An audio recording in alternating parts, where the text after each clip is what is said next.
नमस्कार, मैं रीता खरेजा और आप इस समय मेरे साथ हैं नागपुर के संविधान चौक पर, जहां पर आज चतुर्थ श्रेणी की मांग को लेकर आज 31वां दिन आंदोलन का है और 9वां दिन है आंदोलन।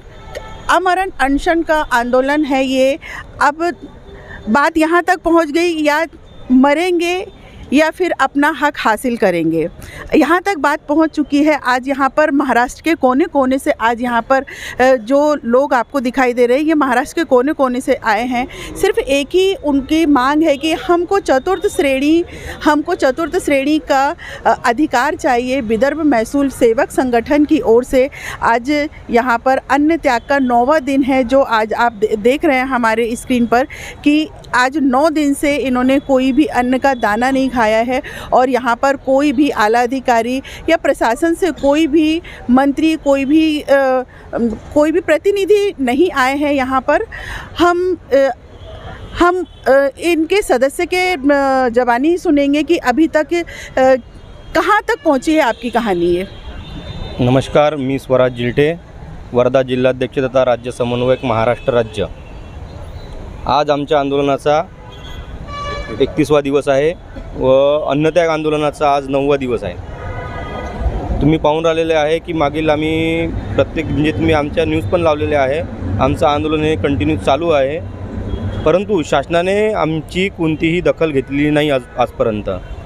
आणि पुढे दिवाळी आहे, आमचा गणपती पण इथे गेलेला आहे, आमची दुर्गादेवी पण इथे गेलेली आहे, आमचे सर्व सण जे आहे ते इथेच गेलेले आहे आणि पुढील येणारी दिवाळी हे सुद्धा आम्ही इथेच साजरी करण्याच्या तयारीत आहोत। परंतु दिवाळीचा प्रकार आमचा बदलणार आहे।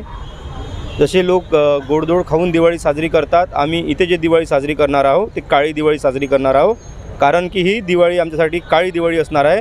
आम्ही या दिवाळीला ठरवलेलं आहे की आम्ही कडू निंबाचा पाला खाऊन या गोष्टीचा निषेध करणार। इसके बाद आपका और क्या है आंदोलन का, और क्या करेंगे इसके आगे?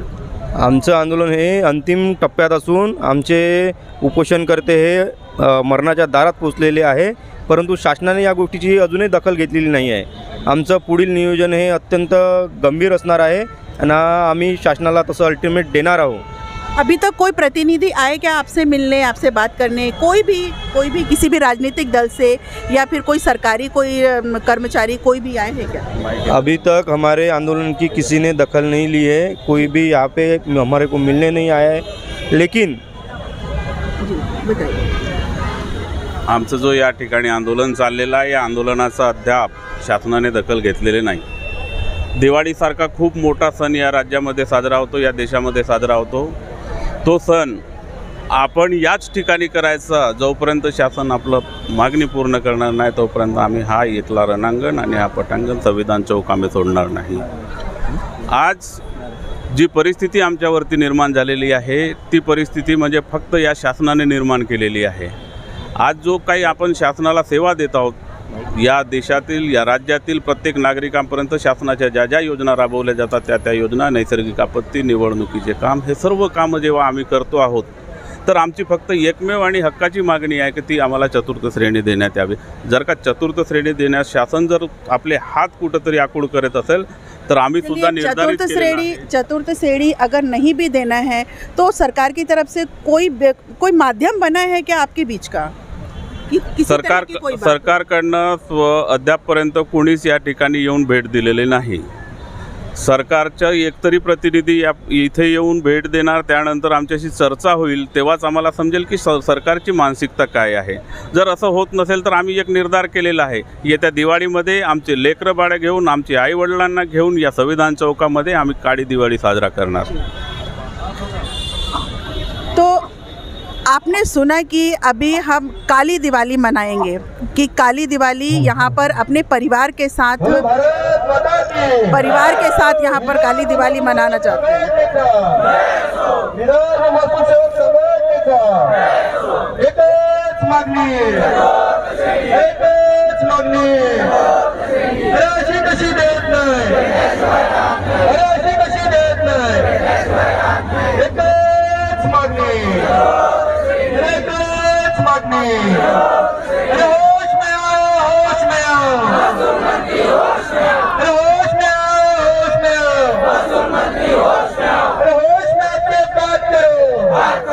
बात करो श्रेणी हमको देनी होगी एकच मागणी। बात तो करनी होगी, महसूल मंत्री को बात तो करनी होगी, ये यहाँ सभी बैठे हुए कर्मचारियों का कहना है और करनी भी चाहिए, क्योंकि अब बात आमरण अनशन की आ गई है। तो जहाँ पर शहर में बाकी और कार्यक्रम जारी है महसूल मंत्री के, वैसे तो बहुत खास छवि रखते हैं सभी के दिलों में महसूल मंत्री, लेकिन यहाँ तक क्यों नहीं पहुँचे हैं, ये एक बात सोचने वाली है। तो अब देखते हैं आगे क्या होता है। 31वां दिन है, आमरण अनशन का 9वां दिन है। देखते हैं आगे क्या होता है। बने रहिए आप मेरे साथ समाचार किंग पर रीता खरेते के साथ।